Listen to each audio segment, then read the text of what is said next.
Kindness to Animals in Religions. Part 1 of 3. Baha'i. Briefly, it is not only their fellow human beings that the beloved of God must treat with mercy and compassion, rather must they show forth the utmost loving kindness to every living creature. Writings of Abdu'l-Baha. Be ye the embodiments of justice and fairness amidst all creation. The Kitab-i-Aqdas. But to bless animals, the utmost kindness must be shown, the more the better. Tenderness and loving kindness are basic principles of God's heavenly kingdom. Ye should most carefully bear this matter in mind. Selections from the writings of Abdu'l-Baha. Look not upon the creatures of God except with the eye of kindliness and of mercy. For our loving providence hath pervaded all created things, and our grace encompassed the earth and the heavens. Gleanings from the writings of Baha'u'llah. That seeker should show kindness to animals, how much more unto his fellow man, to him who is endowed with the power of utterance. Gleanings from the writings of Baha'u'llah. Buddhism. A state that is not pleasing or delightful to me, how could I inflict that upon another? Samyutta Nikaya. All tremble at violence, all fear death. Putting oneself in the place of another, one should not kill nor cause another to kill. Dhammapada Sutra. One is not a great one because one defeats or harms other living beings. One is so called because one refrains from defeating or harming other living beings. Dhammapada Sutra. He who desires happiness for himself by inflicting suffering on others, he, entangled in the bonds of hatred, is not freed from hatred. Dhammapada Sutra. Hurt not others with that which pains you yourself. Udana-varga. At the openings of anthills, please have trustworthy men always put food and water, sugar and piles of grain. Precious Garland. All Buddhas and Bodhisattvas essentially practice the principle of great compassion. The suffering of living beings brings forth their great compassion. From this great compassion emerges the great wisdom, and with this great wisdom they attain the ultimate enlightenment. Avatamsaka Sutra. People who eat meat will fall into the horrible paths of transmigration and suffer boundless pain. People who eat meat will never succeed in getting any blessing or merit that they pray for. Meat eaters cause the celestial beings to avoid them and other sentient beings to be afraid of them. Surangama Sutra. All the saints abhorred eating blood or flesh.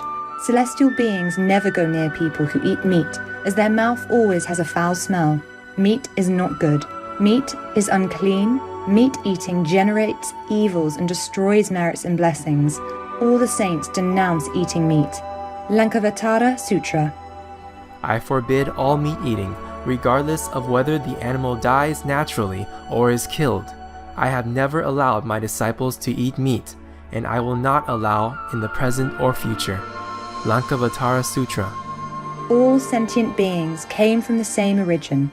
Through myriad reincarnations, all sentient beings have been relatives of each other. How can we eat the meat of our relatives?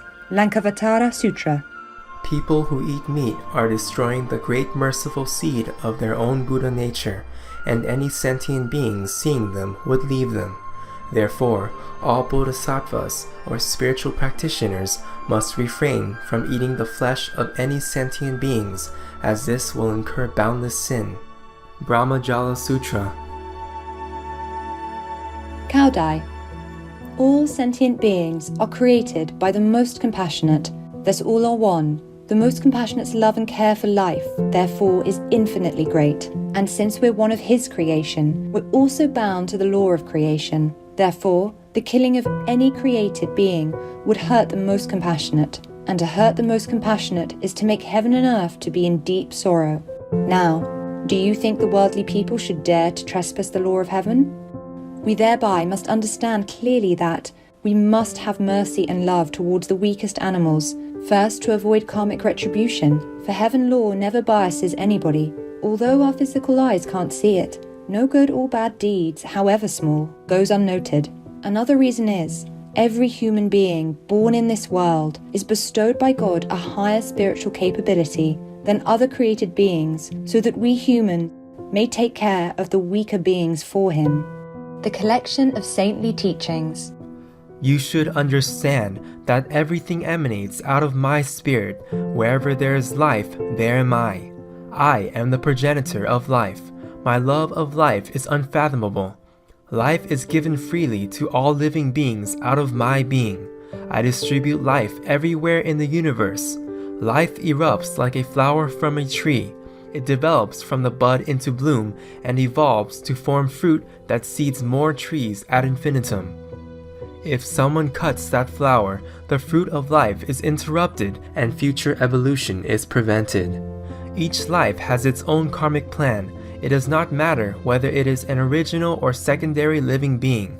Its life on this earth is divinely appointed. If you kill any living being, you shall be punished. No one knows whether a living being may have been an immortal or a Buddha reincarnating to earth. As I have said, all life is me. To destroy life is to attempt to destroy me, and it is not easy to destroy me. Teach that to human beings. The collection of divine messages.